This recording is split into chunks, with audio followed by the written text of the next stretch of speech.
जौनपुर में आपको दिखाई नहीं दिया? जेल भेज दिया, फिर जेल से बाहर ले लिया, फिर बसपा की टिकट कटवा दी, फिर बसपा से टिकट दिलवा दी।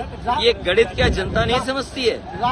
मैं आपसे कह रहा हूँ, ये जो जेल जाना, जेल से बाहर आना, टिकट कटवाना, टिकट दिलवा देना, ये सब जनता समझती है। मैं अपने बहुजन समाज के लोगों से भी अपील करूंगा कि संविधान बचाने के लिए, लोकतंत्र बचाने के लिए, बाबा साहब भीमराव अम्बेडकर जी का जो संविधान है उसको बचाने के लिए एक साथ आएं और समाजवादी पार्टी के प्रत्याशियों की मदद करें। देखिए, 400 पार का मतलब क्या होता है? आप पत्रकार साथी हो, नदिया के पार। अरे यहाँ तो बड़ी फेमस फिल्म बनी थी, नदिया के पार। तो नदिया के पार का मतलब क्या हुआ? कि उस पार, सड़क के पार, तो उस पार। अरे रुक जा भाई, 400 पार।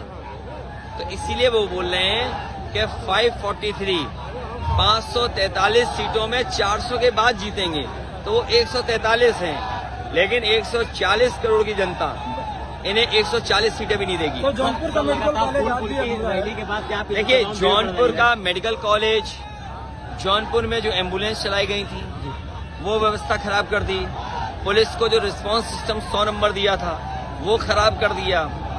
जो मेडिकल कॉलेज आज आधुनिक खंडर की तरह खड़ा है, न डॉक्टर्स हैं, न पैरामेडिकल स्टाफ है, न वहाँ असिस्टेंट प्रोफेसर हैं, न प्रोफेसर्स हैं, क्योंकि आपके मुख्यमंत्री खुद उल्टा पुल्टा मुख्यमंत्री हैं, जो बिजली के कारखाने का नाम न ले पाए हों आज तक।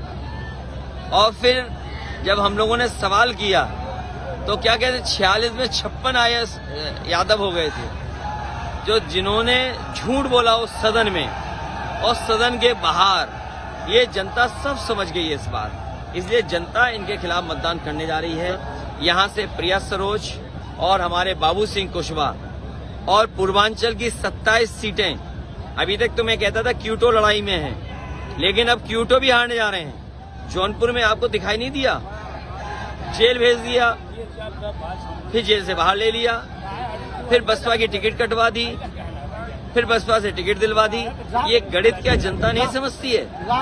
मैं आपसे कह रहा हूँ, ये जो जेल जाना, जेल से बाहर आना, टिकट कटवाना, टिकट दिलवा देना, ये सब जनता समझती है। मैं अपने बहुजन समाज के लोगों से भी अपील करूंगा कि संविधान बचाने के लिए, लोकतंत्र बचाने के लिए, बाबा साहब भीमराव अम्बेडकर जी का जो संविधान है उसको बचाने के लिए एक साथ आएं और समाजवादी पार्टी के प्रत्याशियों की मदद करें।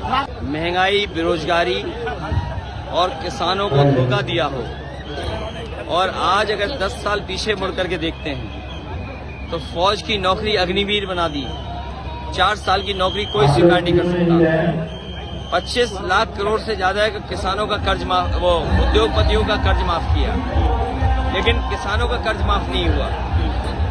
इंडिया गठबंधन समाजवादी पार्टी किसानों का कर्ज माफ तो करेगी, वहीं एमएसपी का अधिकार दिलाने का काम करेगी, जिससे फसलों की कीमत सही मिल जाए। जो 30 लाख नौकरियां हैं वो दी जाएंगी, और गरीब महिलाओं के लिए उनके अकाउंट में 1 लाख रुपए भेजा जाएगा। राशन की मात्रा, राशन की गुणवत्ता और साथ ही साथ पैकेट के आटा के साथ साथ डाटा फ्री देने का काम भी सरकार में होगा।